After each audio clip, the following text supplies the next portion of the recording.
It certainly did not come easy for South Carolina on Tuesday night at Colonial Life Arena, but the Gamecocks did manage to pick up a thrilling 91-88 win in overtime over number 25 Clemson. And for one, this is a huge game in the state of South Carolina, and the Gamecocks have dominated the Palmetto series this year with a record of 4-0-2, with the 2 ties coming in soccer, if I'm not mistaken. But the Gamecocks have the 4 wins. Clemson doesn't have any, and so that on its own is huge.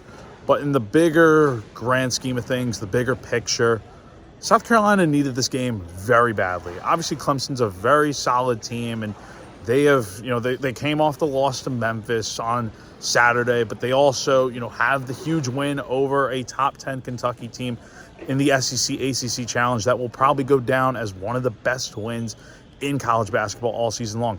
On the South Carolina side of things, they haven't had a quad 1 win yet this year, and this no doubt will go down as that first quad 1 win. And this win comes at a really good time. Lamont Paris was talking about how, with SEC play on the horizon after the new year starts, things are going to really pick up from there. But for South Carolina to overcome all the adversity tonight, the ups and downs, the ebbs and flows of this game, the self-inflicted mistakes, and Clemson fighting back to take the lead and vice versa, the Gamecocks were able to get that win, and it will be a much-needed boost in their resume. I'm not sure where they'll be standing after tonight, but one can imagine they're only going to be moving up from here in all the rankings, and this really does start the tournament conversation to some extent. There's still obviously a long way to go with SEC play on the horizon, but this win definitely does help, no doubt. So let's talk about the game for a moment, though. This was, it really had everything tonight. There were so many lead changes in this game. I think there were 9 ties throughout this game. The first half was just a series of runs, to be honest. South Carolina started out strong. Then Clemson responded with a big run. Then Carolina closed out the first half on a nice run to take a 8-point lead going into the break. And then the second half, things really continue to be back and forth. A lot of fouls are being called, and that's a whole nother story for another day. The foul calling was atrocious in this game. The officiating was just not good enough for an SEC, a rivalry matchup, to say the least. 2 really solid teams going at it. But nevertheless, South Carolina was able to keep staying in the fight, and so was Clemson. And with a few seconds left to go, South Carolina's up by 3, and I believe they just missed a foul shot at the end of the game. But Clemson had one last chance, no timeouts, to go down the floor and try to heave up a prayer to win the game. And, of course, Chase Hunter, Clemson's go-to guy in the second half, who I think he had 27 points tonight. Something absolutely ridiculous. The guy was just unreal tonight. He uncorks a long, heaves up a prayer, 3-point shot, and I think in that situation, South Carolina probably should have just fouled to put the Gamecocks in a situation where, okay, Hunter goes to the line, you're up by 3, he takes 2 foul shots, worst case, he makes both, and you go from there, and you try to seal the deal with more free throw shots. But they didn't foul. Hunter banks in the 3-point shot, and we're going to overtime. It's 80-80.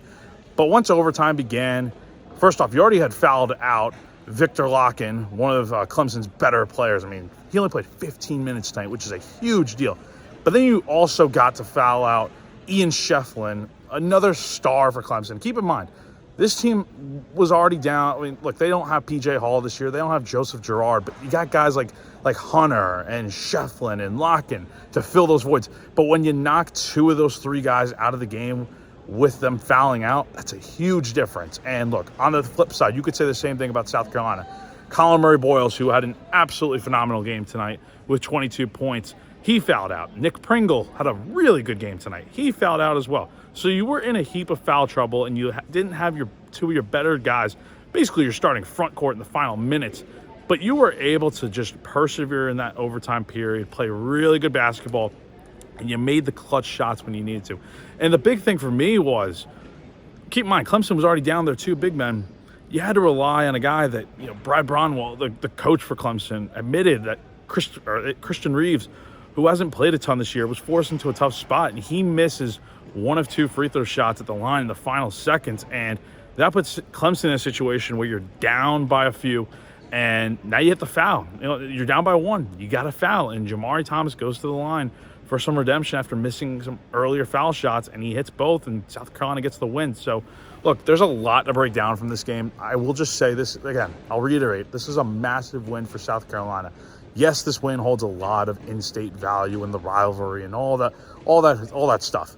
But at the same time, in the bigger picture, the grander scheme of things, this is a win that South Carolina, it's going to propel them a little bit into that conversation. Maybe the national media won't fully buy into the Gamecocks after one big win tonight, but it at least gets them on the radar, you know? And I think Lamont put it perfectly tonight. Yes, they aren't ranked right now, but they're getting closer to being at that point. So we'll have to see what happens. A lot of basketball left to go, but no doubt this was a huge win for South Carolina tonight. So we'll have more to break down from this game, more in-depth thoughts tomorrow on GC Live at the buzzer.